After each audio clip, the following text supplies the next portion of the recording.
Vous venez de suivre en direct la cérémonie d'ouverture de la première session ordinaire de l'Assemblée nationale. L'Assemblée nationale où nous sommes toujours en compagnie de monsieur Jean-Claude Assy, chef de service de contrôle et de l'évaluation des politiques publiques à l'Assemblée nationale. Alors monsieur Assy, qu'est-ce que vous retenez du discours qu'on vient d'entendre ? Alors, je crois que tous les intervenants qui se sont succédés donc à la tribune ont appelé à deux choses. La première, c'est l'unité au niveau de l'Afrique de l'Ouest, au niveau de l'Afrique même en général. Et deuxième élément, c'était de pouvoir donc se mettre ensemble, travailler de façon commune sur un ensemble de sujets qui est préoccupant pour la sous-région et pour l'Afrique, notamment sur les questions de sécurité, sur les questions de croissance économique et sur les questions de prise en charge sociale des populations afin de lutter contre un certain nombre de phénomènes, la précarité, l'emploi, de créer plus d'emplois, lutter contre la pauvreté et surtout lutter contre les immigrations clandestines. Ouais. Trouver des moyens pour que les populations restent dans leur pays et qu'ils se développent à l'intérieur de leur pays. Et plus particulièrement le discours du président de l'Assemblée nationale, M. Adama Bictogo. Qu'est-ce que vous en avez retenu ? Alors pour le président de l'Assemblée, comme on le disait avant le début de cette cérémonie, dans son discours, il a déjà donné les grandes lignes de l'activité parlementaire pour cette session. Oui, 25 projets de loi, dont 9 projets de loi ordinaires, 8 de ratification. En fait, ce sont des expressions qui expriment un peu les projets qui sont sur la table des députés. Et à cette occasion, il invite donc les parlementaires comme à l'heure accoutumée, à être assidus, à participer au débat, à faire des propositions dans le cadre des amendements qui soient constructifs pour aller améliorer la qualité des lois qui sont soumises. Les 25 projets de loi qui sont sur des domaines divers et variés, la médecine, voilà, la fiscalité, oui, on va revenir à ça, l'exercice de la médecine, les droits humains, oui, le changement climatique, et aussi oui, l'activité industrielle qui est l'un des grands objectifs de la Côte d'Ivoire à l'horizon 2030, si je ne me trompe pas. Qu'est-ce que ça laisse transparaître comme message aux Ivoiriens? Parce que là, c'est vrai que c'est un comité réduit, mais c'est tout un pays qui est concerné. Oui. Pour ce qui concerne le changement climatique, il faut dire que la Côte d'Ivoire est partie à l'accord de Paris sur le climat. Oui.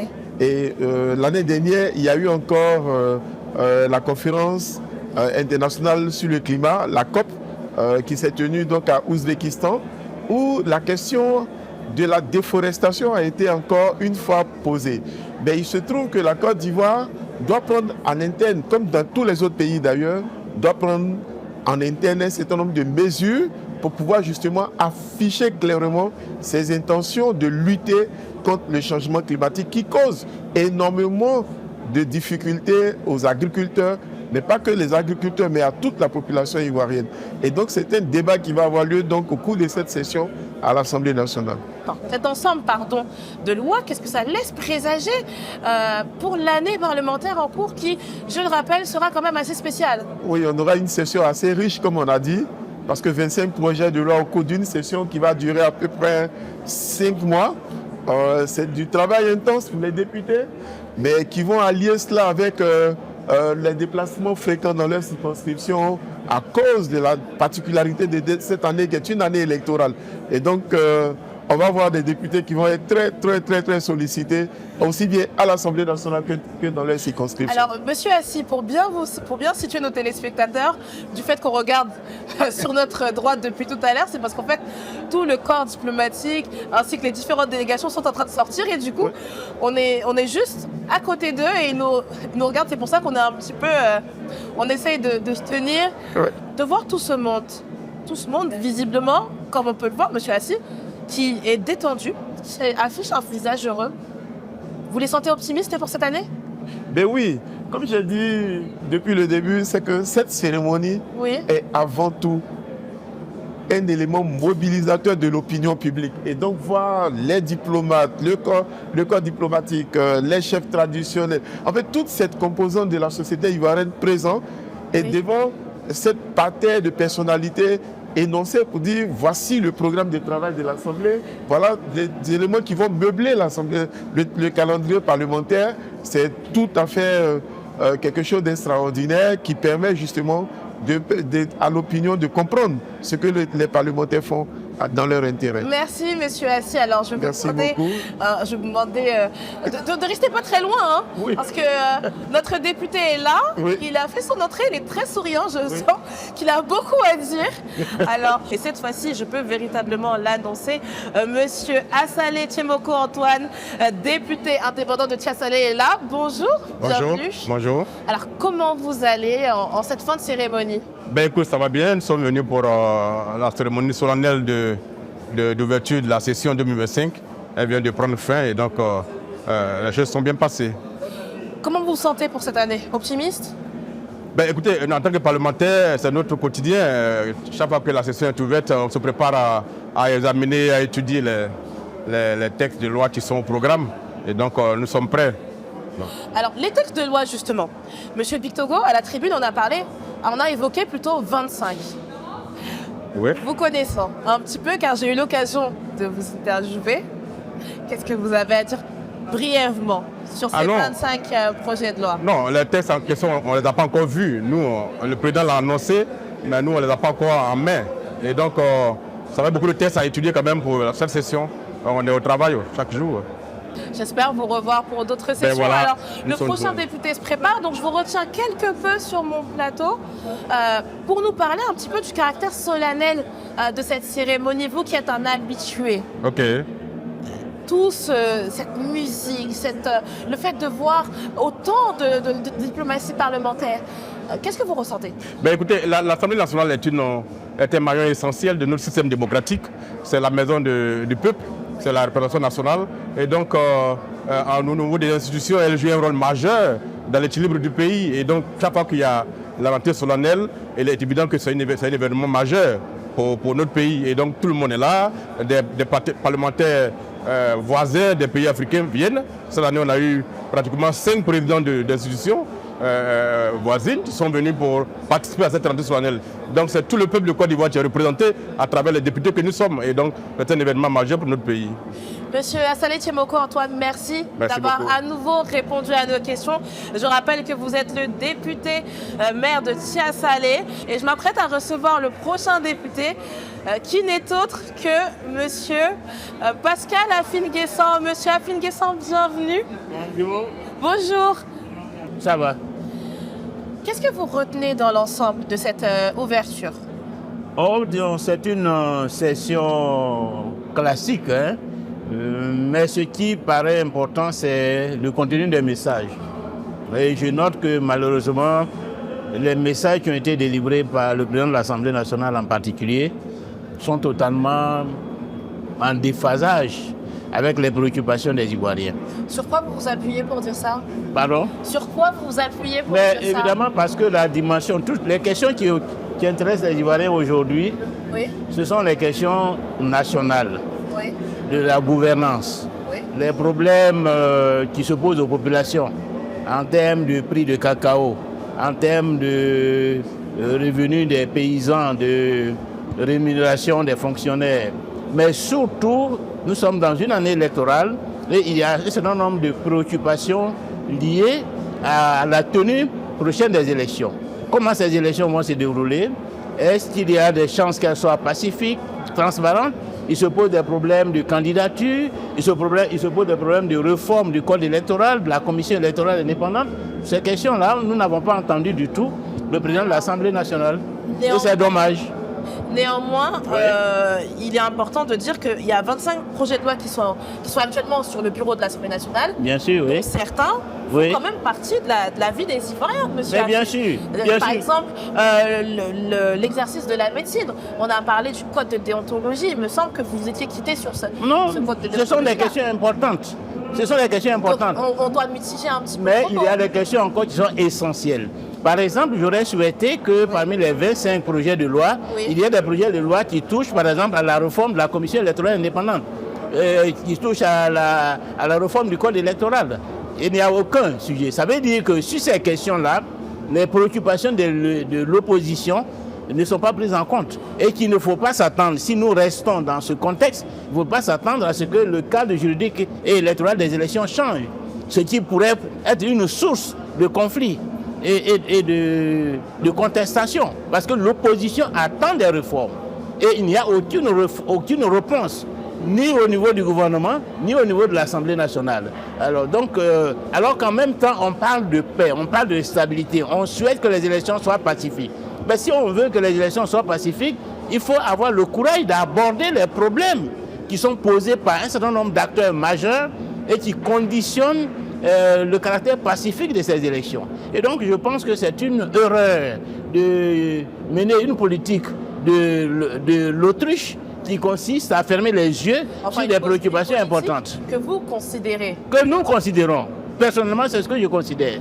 Alors, bien évidemment, j'ai envie de vous demander, est-ce que l'Assemblée nationale et même le Parlement dans son intégralité, le pouvoir législatif, est-il le lieu pour évoquer la commission électorale indépendante qui, elle, est quand même, d'une certaine manière, dans l'exécutif? Non, mais c'est l'Assemblée nationale qui vote la loi. Le code électoral actuel, c'est une loi qui a été votée par l'Assemblée nationale. Et l'Assemblée nationale représente le peuple de Côte d'Ivoire. Et donc, s'il y a des certain nombre de questions qui sont importantes pour la nation ivoirienne, il appartient à l'Assemblée nationale de les refléter, de faire en sorte que ces questions-là soient posées, soient abordées. C'est notre rôle. Et notre rôle, ce n'est pas de tenir des réunions à Abuja, à Bruxelles, à Genève, dans le cadre de la diplomatie parlementaire. C'est une bonne chose, mais ce n'est pas l'essentiel. Alors, donc, le président de l'Assemblée nationale ne peut pas passer plus de temps à aller tenir des réunions dehors qu'à s'occuper des questions des Ivoiriens pour lesquelles nous avons été élus. Alors, est-ce que c'est une question, la question de la réforme du code électoral et de la CEI, que vous allez porter tout au long de cette année parlementaire?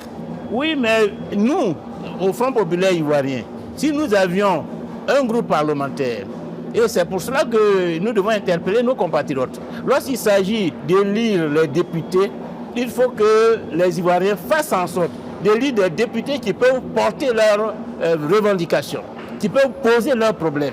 Si vous confiez l'Assemblée à des députés qui ne sont pas préoccupés d'aborder vos questions, on se retrouve dans la situation dans laquelle on se trouve, où pratiquement l'Assemblée nationale est prise en otage par le parti au pouvoir, et de sorte que tous les problèmes, les réels problèmes qui concernent les Ivoiriens ne sont jamais abordés. C'est votre considération, je tiens à le rappeler, je dois exercer un pouvoir. C'est mon opinion, et je pense que c'est une opinion qui est partagée, parce qu'on n'a jamais vu l'Assemblée nationale, en tout cas rarement, interpeller les gouvernements, inviter les ministres qui sont concernés par des questions qui se posent dans l'opinion. On n'a jamais vu l'Assemblée nationale les inviter en urgence pour qu'ils viennent s'expliquer. Alors c'est notre rôle de contrôler l'action gouvernementale. Encore une fois, c'est votre opinion, on la respecte. Merci à vous, monsieur Merci, madame, d'avoir répondu à mes quelques questions. Merci. Je vous laisse rejoindre vos confrères pour la photo de famille. Et je vais donc demander à monsieur Assi de revenir sur notre plateau. J'aimerais revenir sur les propos de monsieur Afin Guessant. Par rapport à la réforme du code électoral et de la CEI. C'est vrai que nous sommes en année électorale. Alors pourquoi selon vous, peut-il ressentir ce qu'il a qualifié de manque? Bien, donc je pense que dans les 25 projets qui sont sur la table des députés, la révision du code électoral et de la composition de la CEI ne sont pas inscrits à l'ordre du jour. Ça pourrait être certainement après le dialogue politique. Je ne sais pas s'il y a un nouveau dialogue politique qui va s'ouvrir, mais si un dialogue politique s'ouvre et que les hommes politiques, les acteurs politiques conviennent de la nécessité d'initier une réforme, alors le Parlement de ces deux chambres seront donc saisis à cette occasion-là pour l'inscrire à leur ordre du jour. Alors, comme je l'ai dit depuis le début, l'ordre du jour n'est jamais figé. Oui. Il peut être modifié en fonction des priorités qui sont dégagées par les acteurs politiques et par le gouvernement. Donc, pour le moment, ce n'est pas l'ordre du jour. Mais ça pourrait l'être. C'est vraiment que ça pourrait l'être. Mais si ça doit l'être, ça va être alors à la demande des acteurs politiques. Alors, priorité au direct, monsieur Assi, comme moi, vous voyez un député s'avancer vers nous le temps qu'il se prépare. Alors, je vais juste demander à la technique de me fournir les informations afférentes à son statut. Tout à fait. Ce serait dommage de l'appeler par son mauvais nom. Non, mais c'est tout à fait normal. Aujourd'hui, c'est le jour des députés. C'est à eux la priorité. Et il y en a qui sont beaucoup allés à la photo de famille. Donc forcément, on va avoir quelques petites cassures par rapport au direct. Mais c'est normal. Merci de rassurer nos téléspectateurs entre-temps. Alors, je les laisse se préparer. J'aimerais que la technique puisse m'aider à identifier monsieur le député. Il me semble, si je ne me trompe pas, c'est bien... en plus, j'ai un micro, donc je ne peux pas vraiment faire d'erreur, mais on voit quand même que la coloration politique a été respectée. Hein. Comme j'ai dit, l'Assemblée nationale a une configuration, la configuration politique voilà, a avec été, les grands partis politiques qui sont sur la scène. Oui, on a eu RHD, PPDCI, PPACI, mais aussi FPI avec Afin Guessan. Et puis il y a des députés qui sont non inscrits, ceux que vous appelez les indépendants qui n'appartiennent à aucune chapelle politique en tant que telle, mais qui jouent leur rôle au sein de l'institution. Je pense qu'il faut préciser pour nos téléspectateurs, pour comprendre un petit peu ce vrombissement qu'il y a autour de nous, qu'actuellement les députés sont en train de faire la photo de famille. Alors nous sommes actuellement en compagnie du député de Koumassi, Monsieur Kader Abdraman Ouattara. Monsieur Ouattara, bienvenue. Merci. Alors vous venez de sortir, comme nous, de la cérémonie, de cette cérémonie solennelle. Est-ce que vous pouvez nous en dire quelques mots? Alors merci beaucoup madame. Je voudrais exprimer toute la joie qui m'anime ce matin. 3 semaines après des vacances bien méritées, les députés ivoiriens ont procédé donc à l'ouverture solennelle de la première session ordinaire de l'année 2025. Oui. Et nous l'avons tous constaté avec le renforcement de la diplomatie parlementaire. Le président de l'Assemblée nationale, son Excellence Adama Barrow, a pris le soin d'inviter plusieurs personnalités, plusieurs présidents d'Assemblée nationale de l'Afrique de l'Ouest. Vous avez constaté la présence des présidents d'Assemblée nationale du Sénégal, du Ghana, du Bénin, du Nigeria. Du Nigeria, le président du Sénat, mais bien sûr l'Assemblée parlementaire de la CEDEAO qui était représentée par son vice-président. Dans tous les discours, nous avons noté le gros satisfecit qu'il portait donc à la Côte d'Ivoire, tant au niveau de sa force de rebondir, au niveau donc de sa force de développement, de l'émergence que notre pays a amorcée malgré les défis que nous avons traversés. Et ça a été une grande fierté pour nous, Ivoiriens, pour nous, députés ivoiriens, et nous sommes très fiers et ça nous donne le courage de continuer à préserver donc cet acquis pour que la Côte d'Ivoire continue d'être ce pays qui fait envie en Afrique de l'Ouest et aussi en Afrique tout court. Attendez, excusez-moi, maintenant qu'on n'est plus en direct, je peux faire ça? Désolé. Quelqu'un qui a la grippe. Alors, monsieur le député de Koumassi, on a vu, il y a 25 projets de loi qui sont portés sur la table de l'Assemblée, dont certains sont portés sur le social. Pourquoi, selon vous, ce choix aujourd'hui? Alors, vous avez vu, surtout pour le président de notre parti, qui est le président donc, de la République, alors son premier programme était une Côte d'Ivoire solidaire. Oui. Les fruits de la croissance doivent être partagés donc, aux populations. Et donc, vous allez constater cette année le renforcement donc, du social. Au niveau donc, de la construction des hôpitaux, de la construction des établissements scolaires, surtout à l'intérieur du pays, au niveau donc du renforcement du plateau technique médical, au niveau donc même de la solidarité directe à travers les filets sociaux avec le ministère de la Solidarité, à tous les niveaux. Le social va donc prendre une grande hauteur dans ces projets que le chef de l'État nous a envoyés. Dans ce que vous dites, excusez-moi de vous interrompre, mais dans ce que vous dites, on sent qu'on pourrait ressentir que le programme de l'Assemblée nationale va de pair avec celui du gouvernement, ce qui nous montre une certaine connexion entre toutes ces institutions, n'est-ce pas? Les institutions ont une interconnexion. Oui. Vous avez dû constater même que l'exécutif avait proposé la réorganisation donc, du programme de l'Assemblée nationale. Oui. Désormais, nous avons des sessions. C'est bien sûr pour cette interconnexion. L'exécutif, à travers le président de la République, fait des propositions de loi que les parlementaires que nous sommes doivent analyser, étudier et donc valider. Et donc, il y a forcément cette connexion-là. Mais quand les projets de loi arrivent, il y a un débat autour à travers donc, les groupes parlementaires et vous pourrez le constater. Il y a eu toujours des débats, mais le bon sens l'a toujours emporté parce que tout ce qu'on propose, c'est le peuple ivoirien qui est bénéficiaire. Ce sont les populations qui sont bénéficiaires.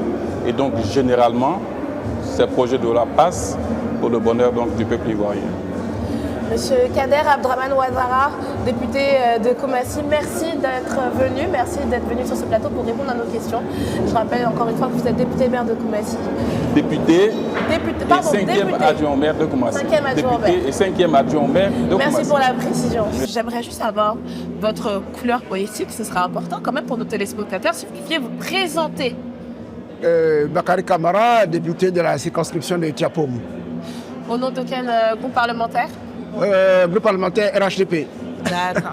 Alors, vous venez de sortir, comme moi, de cette cérémonie, vous avez entendu tous les discours. Qu'est-ce que vous en avez pensé? Non, je pense que les discours entendus me laissent un sentiment de fierté d'être ivoirien, surtout une reconnaissance du travail fait par le président de la République. Vous avez vu, il y a 5 parlementaires, présidents de Parlement qui sont arrivés. Oui. Les 5 présidents de Parlement ont insisté sur 3 points essentiels. Oui. Le premier point, c'est la continuité de l'œuvre du président Félix Houphouët-Boigny par le président Alassane Ouattara, qui se résume autour de la vision, du développement et puis le vivre ensemble. Le second point, c'est le positionnement de la Côte d'Ivoire en tant que leader du développement dans notre sous-région. Alors, c'est bien que vous parliez de leader. Oui. C'est bien que vous parliez de leader parce qu'effectivement, avec cette montée en puissance des visites de la diplomatie parlementaire, très rapidement, parce que nous arrivons malheureusement à la fin de cette édition spéciale, est-ce que la Côte d'Ivoire, aujourd'hui, vous la voyez comme un leader parlementaire? La Côte d'Ivoire? Oui. Bien sûr. Un champion d'Afrique, à nouveau? Bien sûr, un champion, on est partout champion. Regardez, depuis 2024, on est partout champion. Et quand le Nigeria dit, avec ses 250 millions d'habitants, et la Côte d'Ivoire avec ses 26 millions, 30 millions d'habitants, quand le Nigeria dit, avec la Côte d'Ivoire, nous allons propulser le développement de l'Afrique, ça veut tout dire. Le Nigeria aurait pu dire, avec mes 250 millions d'habitants, je suis capable de tout faire. Mais il compte sur la Côte d'Ivoire pour pousser le développement de l'Afrique. Je pense que c'est un élément assez important. La Côte d'Ivoire est championne, la Côte d'Ivoire restera championne, la Côte d'Ivoire restera le modèle. La Côte d'Ivoire restera le beau pays, notre pays. Je le rappelle, était consacré à l'ouverture de la première session ordinaire de l'Assemblée nationale pour cette année 2025. Les programmes reprennent leur cours sur cette info. Bon après-midi à vous. Merci, c'est Bakouidi, merci.